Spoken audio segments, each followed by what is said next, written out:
Hello and welcome back to Euro Football Daily for this week's edition of Euro Transfer Talk, where once again we bring you all the biggest stories from the past 7 days. We start with Barcelona and France forward Antoine Griezmann, who has emerged as a shock target for Man City. The caveat here is that Pep Guardiola will only make a move if Harry Kane becomes unattainable, and as it stands the England captain is going nowhere. So eyes have shifted towards Catalonia as City look to bulk up their front line following the departure of Sergio Aguero, who just happens to be a new teammate of Griezmann's. Guardiola is a fan of the Frenchman, having tried to sign the former Real Sociedad attacker in 2010 for the Barcelona B team, with an eye to him eventually replacing David Villa. However, the then 19-year-old rejected the move, having just helped La Real to promotion to La Liga from the Spanish second tier, not wanting to spend another season at that level. Of course, Griezmann would move to Atletico Madrid after they paid his €30 million release clause in 2014, and then finally to the Nou Camp 5 years later for €120 million. But as we know, the 30-year-old's time with Barcelona has been far from a fairy tale. His debut 2019-20 campaign saw him score just 9 La Liga goals at a rate of 1 almost every 300 minutes. And whilst this season has been a step up, reaching 20 goals in all competitions, the consensus is that Griezmann has failed to justify his monstrous price tag, especially considering the financial situation Barcelona now find themselves in. And it's because of that tricky financial conundrum that Guardiola is reigniting his pursuit for Griezmann 11 years on. With Barca reportedly €1 billion in debt, getting the 95-time capped international off the books would save the club almost €50 million a year, in addition to any fee they may get for him from City. Apparently Griezmann would also be willing to leave Barcelona to join an important team like City, and being valued by the Football Observatory at between €50 and €70 million would be a far cheaper alternative to Harry Kane, especially if the rumours suggesting the Premier League champions are set to spend £100 million on Jack Grealish are to be believed. So as ever we want to hear from you guys. Which would be the better move for Man City at their relative prices? Harry Kane or Antoine Griezmann? And would Pep Guardiola get the best out of Griezmann at City? Let us know in the comments below.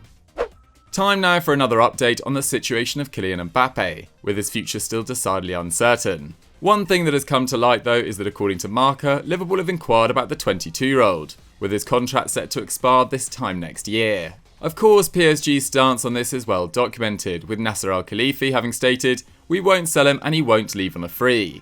It's clear the club see Mbappe's future in Paris, even if the player doesn't." So with 12 months left on his deal, the 3 options are to sell him now, see him go for free next summer, or tie him down long term. And Liverpool's inquiry seems to suggest the Reds can convince Le Brésilien to take the option number 1. And Marca also report that Jurgen Klopp's side would be willing to put Sadio Mane or Mo Salah on the table if it would make PSG more open to negotiating, as well as theoretically bringing down the amount of cash needed to sign Mbappe, although that's not considering his presumably extortionate wage demands. Mbappe may have his heart set on Real Madrid, but it seems unlikely that Los Blancos will make a move for him this summer, with Carlo Ancelotti being told that the club won't actually sign anyone at all in his first transfer window since returning to Spain. This is a transfer saga that will carry on until a decision is made one way or another, and it's not too often that a generational talent becomes available. But next year both Mbappe and Erling Haaland could be on the move. Could they end up together at Real Madrid, or do Liverpool have enough to convince the World Cup winner to move to the Premier League?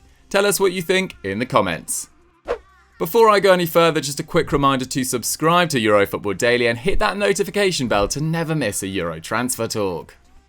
Our headline story this week takes us back to Manchester, but instead of another City story or a Jadon Sancho update, it actually concerns midfielder Eduardo Camavinga, who has extraordinarily been linked with Ole Gunnar Solskjaer's United side. The teenager has enjoyed a meteoric rise, making his debut for Rennes as a 16-year-old and becoming the youngest player to feature for France's national team for 107 years as a 17-year-old. Now 18, Camavinga has unsurprisingly caught the interest of the biggest clubs in the world, having already been linked with both Bayern Munich and Real Madrid, and with just 1 year left on his deal already, Rennes' hand could be forced. Not wanting to lose their prodigy for nothing, they have slapped a €100 million price tag on the now 3-time capped international. Camavinga, who missed the cut for Les Bleus Euro 2020 squad, has already stated that a move to a big club makes him dream, but that his mind hasn't been made up just yet, despite rumours suggesting that his preference would be to remain in France and move to PSG. However, it emerged this week that his representatives held initial talks with Man United, as the Premier League runners-up sounded out a potential move for the central midfielder.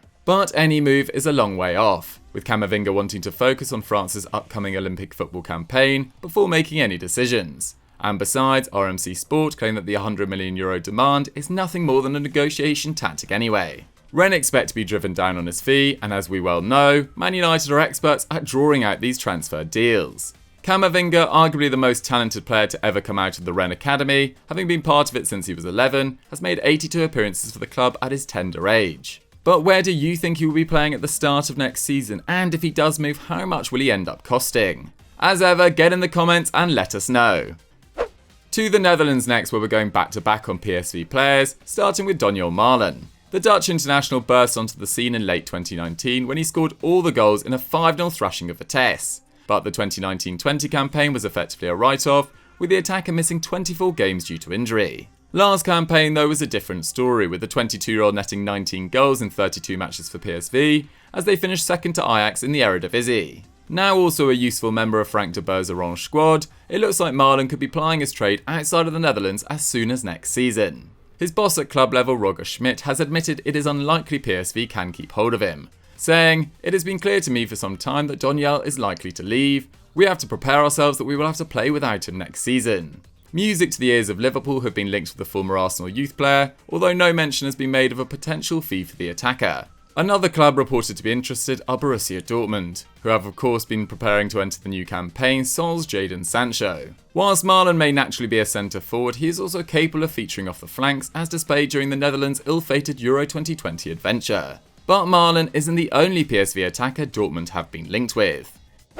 He may not have had the same impact as Marlon last season, but Nonu Madueke is quickly establishing himself as one of the next big names to watch out coming out of the Eredivisie. Born in London, Madueke was part of the youth system at Tottenham Hotspur, and at the age of 16 turned down a contract from both them and Man United in order to move to PSV. This campaign was his first as a useful member of the squad, making 7 starts and 24 appearances in total, with 7 league goals and 4 assists in little under 1,000 minutes, working out at 1 goal contribution per 90 minutes. That rate is very similar to Jadon Sancho's output since the start of the 2018-19 campaign, with the Englishman having contributed 78 goals in 3 full seasons in the Bundesliga. Madueke, who made his England under-21 debut in March, is primarily a right winger, but also has experience at centre forward and on the left. Leeds United were reportedly interested in the 19-year-old as well, but upon learning that PSV's asking price would be in the region of £25 million, the Ellen Road hierarchy have cooled their interest. That hasn't deterred Dortmund though, who have shown their willingness to spend big on talented youngsters. At a snippet of the cost they anticipate selling Sancho for, it could prove to be another masterstroke in the transfer market for Borussia Dortmund. We round off this episode of Euro Transfer Talk with the rumour that Renato Sanches is being eyed up by Arsenal, on the assumption they can get rid of everyone they want to this summer. It's well documented now that Mikel Arteta is keen to see the back of Matteo Guendouzi, Lucas Torreira and Granit Xhaka, as the Gunners look to overhaul their midfield, with the likes of Ruben Neves and James Maddison touted as potential incomings. And now Renato Sanches is on the list, with his eye-catching performances for Portugal at Euro 2020 seeing him climb the shortlist. And Arsenal seem to have a chance, having developed a relationship with Lille in recent summers, signing both Nicolas Pepe and Gabriel from the Ligue 1 champions. Lille are yet another club with financial issues, and with Renato Sanches rated as low as €20 million, it almost seems a no-brainer, with the midfielder having re-established his reputation in France following a disappointing stint at Bayern Munich. Still only 23 years old, this transfer would be just as much for the future as it would be for now. But Arsenal fans, we want to hear from you. What's your dream midfield lineup at the Emirates next season? Let us know in the comments. So guys, that was Euro Transfer Talk for another week. What did you guys think of the stories, and do you see any of these actually coming true? Let me know in the comments down below. If you've enjoyed this, don't forget to smash that like button, subscribe to Euro Football Daily and click on screen for another great EFD video, and I'll catch you on the flip side.